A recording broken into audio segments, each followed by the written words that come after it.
بسم اللہ الرحمن الرحیم۔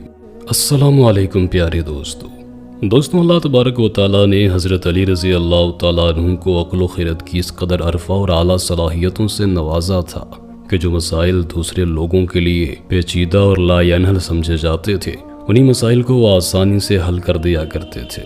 بڑے بڑے صحابہ کرام رضوان اللہ تعالیٰ علیہم اجمعین ایسے اوقات سے پناہ مانگتے تھے کہ جب کوئی مشکل مسئلہ پیش آ جائے اور اس کے حل کے لیے حضرت علی رضی اللہ تعالیٰ عنہ موجود نہ ہو۔ ایک دفعہ یہودیوں کی ایک جماعت حضرت علی رضی اللہ تعالیٰ عنہ کی خدمت میں حاضر ہوئی اور وہ حضرت علی رضی اللہ تعالیٰ عنہ کے علم اور دانائی کے مقام سے واقف تھے۔ وہ لوگ یہ سوچ کر آئے تھے کہ اگر کسی طریقے سے وہ حضرت علی رضی اللہ تعالیٰ عنہ کو علمی بنیاد پر شکست دے دیں تو اس سے مسلمانوں کو شرمندگی ہوگی اور ہر طرف ہمارا ڈنکا بجنے لگے گا۔ اس یہودی جماعت نے یہ بھی منصوبہ بنایا کہ ہم سوال قرآن مجید سے نہیں بلکہ اپنی کتاب یعنی تورات سے کریں گے۔ اس جماعت نے من ہی من میں یہ سوچ لیا تھا کہ اگر حضرت علی رضی اللہ تعالیٰ عنہ ہماری شرائط کے مطابق تورات سے جواب دینے پر راضی ہو بھی جاتے ہیں تو یہی ہماری جیت ہوگی۔ دوستو یہودیوں کی اس جماعت کا ماننا کچھ یوں تھا کہ حضرت علی رضی اللہ تعالیٰ عنہ بہرحال حضرت محمد مصطفیٰ صلی اللہ تعالیٰ علیہ وآلہ وسلم کے ماننے والے ہیں اور حضرت محمد مصطفیٰ صلی اللہ تعالیٰ علیہ وآلہ وسلم پر قرآن پاک نازل ہوا، تو یہ بات کیسے ممکن ہے کہ حضرت علی رضی اللہ تعالیٰ عنہ کسی صورت تورات کے سوالوں کا جواب تورات سے ہی دے سکیں؟ دوستوں یہودیوں کی جماعت کا سربراہ جس کا نام راس الجالوت تھا، اس کی زیر قیادت یہ جماعت حضرت علی رضی اللہ تعالیٰ عنہ کے پاس آئی اور راس الجالوت بولا، اے علی رضی اللہ تعالیٰ عنہ، ہم لوگوں نے آپ کے علم کا بہت شہرہ سنا ہے۔ حضرت علی رضی اللہ تعالیٰ عنہ مسکرا کر بولے، تو کیا اس بات کی تصدیق کرنے آئے ہو؟ راس الجالوت بولا، ہم آپ سے چند سوالات کریں گے، آپ کو ان سوالوں کا جواب ہماری کتاب تورات سے دینا ہوگا، اور اگر آپ نے سب کے سامنے ہمارے سوالوں کے جواب دے دیے تو ہم آپ کو باب العلم مان لیں گے۔ حضرت علی کرم اللہ وجہہ الکریم نے مسکرا کر جواب دیا، میں فی الحال اس بات سے بالکل غافل ہوں کہ تم لوگ کیا سوالات کرو گے اور تم کیا سوچ کر آئے ہو۔ اگر میں تمہارے سوالوں کے جواب دینے میں کامیاب ہو گیا تو کیا تم لوگ دین اسلام قبول کر لو گے؟ یہودی اس بات پر آمادہ ہو گئے کہ اگر ان کے تمام سوالوں کے جواب انہیں تورات سے مل گئے تو وہ یہودی مذہب چھوڑ کر اسلام قبول کر لیں گے، اور یہ اس بات کی دلیل ہوگی کہ جن سے آپ نے علم سیکھا ہے وہ یقیناً اللہ تبارک و تعالیٰ کی طرف سے بھیجے گئے سچے نبی ہیں۔ دوستوں اب تمام معاملات طے پا چکے تھے اور پورا مجمع خاموش ہو کر بیٹھ چکا تھا۔ سوالوں کا سلسلہ شروع ہوا۔ یہودی عالم راس الجالوت نے مجمع کی جانب دیکھا اور علم کے تکبر سے بھرپور لہجے میں سوال کیا، اے علی، یہ بتائیے کہ وہ کون سی چیز ہے جو خدا کے لیے نہیں ہے؟ یہودی یہ جانتے تھے کہ مسلمانوں کی کتاب میں درج ہے کہ ہر چیز اللہ تعالیٰ کے لیے ہے، اور اس بات کا جواب حضرت علی رضی اللہ تعالیٰ عنہ کے لیے دینا ناممکن ہوگا۔ مجمع میں بیٹھے تمام افراد سوچ میں ڈوب گئے کہ کائنات میں کوئی ایسی چیز بھی ہے جو اللہ تعالیٰ کے لیے نہ ہو۔ تب حضرت علی رضی اللہ تعالیٰ عنہ نے بغیر کسی توقف کے فرمایا کہ تم جاننا چاہتے ہو کہ وہ کون سی چیز ہے جو اللہ تعالیٰ کے لیے نہیں؟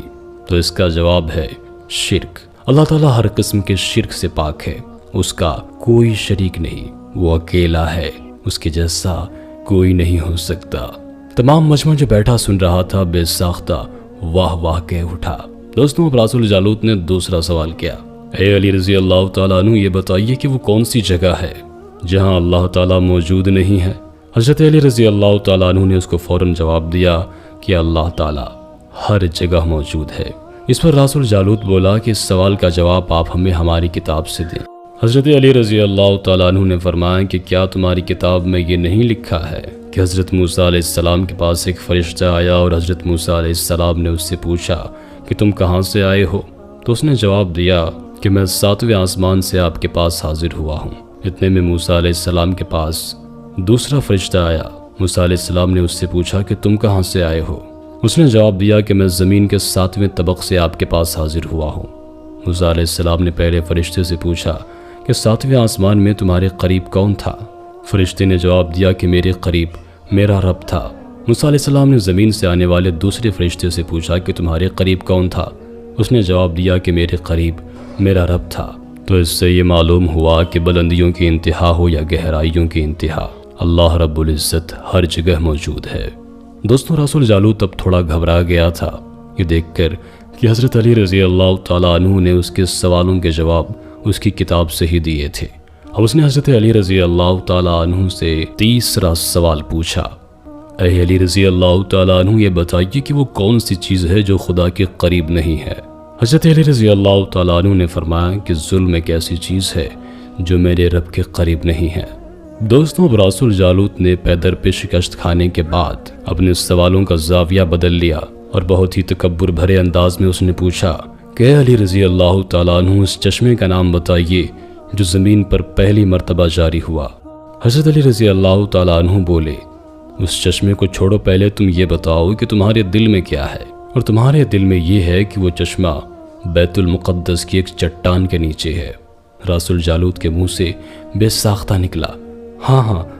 تو حضرت علی رضی اللہ تعالیٰ عنہ بولے کہ آج اپنی اصلاح کر لو، کیونکہ زمین پر بہنے والا پہلا چشمہ وہ نہیں جسے تم لوگ سمجھتے ہو، بلکہ زمین پر بہنے والا پہلا چشمہ وہ ہے جس سے حضرت خضر علیہ السلام نے پانی پیا، اور یہی وہ چشمہ ہے جس سے آب حیات جاری ہوا تھا۔ اس نے اس گھبراہٹ میں حضرت علی رضی اللہ تعالیٰ عنہ سے ایک اور تاریخی سوال کیا کہ اے علی رضی اللہ تعالیٰ عنہ یہ بتائیے کہ وہ کون سا پتھر ہے جو آسمان سے پہلی دفعہ اتارا گیا؟ حضرت علی رضی اللہ تعالیٰ عنہ نے جواب دینے سے پہلے ایک جملہ کہا، یقیناً تم لوگوں کے ذہنوں میں پہلا پتھر وہ ہے جو بیت المقدس میں نصب ہے، لیکن تم اس بات کو کیوں بھول جاتے ہو کہ خانہ کعبہ بیت المقدس سے کہیں پرانا ہے، اور حجر اسود اسی وقت نصب کیا گیا جب خانہ کعبہ پہلی دفعہ تعمیر ہوا تھا، اور وہی پہلا پتھر ہے۔ یہودی آپ کے جوابات سن کر ہمت نہ کر سکے کہ انہیں غلط قرار دے، کیونکہ آپ ان کے جوابات انتہائی دلیل کے ساتھ دے رہے تھے اور ان کی اصلاح بھی کرتے جا رہے تھے۔ اب کی بار اس رسول جالوت نے ایک اور سوال پوچھا۔ اس نے پوچھا کہ علی رضی اللہ تعالیٰ عنہ یہ بتائیے کہ وہ کون سی چیزیں ہیں جو مسلسل کم اور زیادہ ہوتی رہتی ہے؟ حضرت علی رضی اللہ تعالیٰ عنہ بغیر کسی توقف کے بولے کہ تم اپنے ماہ و سال پر غور کرو تو تمہیں خود ہی اس سوال کا جواب مل جائے گا۔ رسول جالوت نے پوچھا کہ وہ کیسے؟ آپ نے فرمایا کہ کوئی دن اگلے دن کے برابر نہیں ہوتا اور کوئی رات کسی رات کے برابر نہیں ہوتی، یہی وہ دو چیزیں ہیں جو مسلسل کم اور زیادہ ہوتی رہتی ہیں۔ رسول جالوت نے جواب سن کر حضرت علی رضی اللہ تعالیٰ عنہ سے ایک اور سوال کیا کہ زندہ رہنے کی پہچان سانس لینا ہے، کیا کائنات میں کوئی ایسی چیز بھی ہے جو سانس لیتی ہے مگر زندہ نہیں ہے؟ حضرت علی رضی اللہ تعالیٰ عنہ نے فرمایا کہ صبح جب نکلتی ہے تو سانس لیتی ہے، حالانکہ صبح کے پاس نہ روح ہے نہ جان۔ یہ سن کر وہ جلدی جلدی بولا کہ اچھا یہ بتائیے کہ دنیا میں وہ کون سی جگہ ہے جہاں سورج کی کرنیں ایک دفعہ تو پڑیں لیکن دوبارہ اس جگہ کبھی سورج کی کرنیں نہیں پہنچ سکی؟ حضرت علی رضی اللہ تعالیٰ عنہ نے فرمایا، ہاں یہ سمندر کی وہ جگہ ہے جہاں سے حضرت موسیٰ علیہ السلام اور ان کی قوم گزری، اور سمندر اللہ تعالیٰ کے حکم سے دو حصوں میں تقسیم ہو گیا تھا، بس اس قافلے کے گزرتے ہی سورج کی کرنیں اس جگہ ضرور پڑی تھیں، لیکن اس کے بعد سورج کی کرنیں کبھی بھی وہاں نہیں پہنچ سکی تھی، کیونکہ سمندر اب پھر سے آپس میں مل گیا تھا۔ اس نے یہ جواب پاتے ہی پھر ایک دوسرا سوال حضرت علی رضی اللہ تعالیٰ عنہ سے پوچھا کہ یہ بتائیں کہ وہ کون سی دو چیزیں ہیں جو ہمیشہ غائب رہتی ہیں، اور وہ کون سی دو چیزیں ہیں جو ہمیشہ حاضر رہتی ہیں؟ حضرت علی رضی اللہ تعالیٰ عنہ نے فرمایا کہ آسمان اور زمین کی طرف دیکھو، یہ دونوں تمہیں کبھی غائب نظر نہیں آئیں گے، یہ دونوں ہمیشہ حاضر رہتے ہیں، اور موت اور زندگی کو ڈھونڈو تو تمہیں ان کے بارے میں کبھی پتہ نہیں چلے گا کہ وہ کہاں ہیں اور کب آ جاتی ہیں۔ اگلا سوال رسول جالوت نے یہ کیا کہ علی رضی اللہ تعالیٰ عنہ یہ بتائیے کہ وہ کون سی چیز ہے جس کا پیدا کرنے والا بھی اللہ تعالیٰ ہے، مگر خود اسی کے بارے میں سوال کرتا ہے کہ یہ کیا ہے؟ حضرت علی رضی اللہ تعالیٰ عنہ بولے کہ موسیٰ علیہ السلام کی لاٹھی کا خالق خود اللہ تبارک و تعالیٰ ہے، اور اس عصا کے بارے میں اس نے خود موسیٰ علیہ السلام سے سوال بھی کیا اور پوچھا کہ موسیٰ یہ آپ کے ہاتھ میں کیا ہے؟ پھر اس نے اگلا سوال یہ کیا کہ بیت اللہ شریف کا طواف تو جاندار کرتے ہیں، لیکن وہ کون سی ایسی بے جان چیز ہے جس نے بیت اللہ شریف کا طواف کیا؟ حضرت علی رضی اللہ تعالیٰ عنہ بلا توقف بولے کہ نوح علیہ السلام کی کشتی ایک ایسی بے جان چیز ہے جو طوفان کے دوران اس مقام پر پہنچی جہاں بیت اللہ ہے تو اس نے اس کے گرد 7 چکر لگائے۔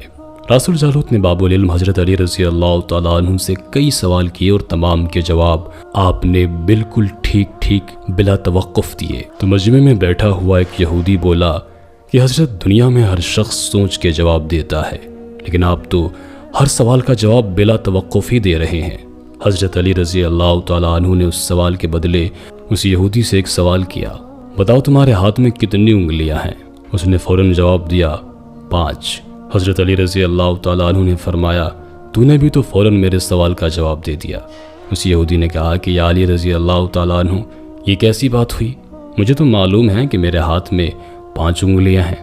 یہ سن کر حضرت علی رضی اللہ تعالیٰ عنہ نے اس شخص سے فرمایا مجھے بھی یہ سارے علم ایسے ہی معلوم ہے جیسے تجھے یہ معلوم ہے کہ تیرے ہاتھ میں 5 انگلیاں ہیں۔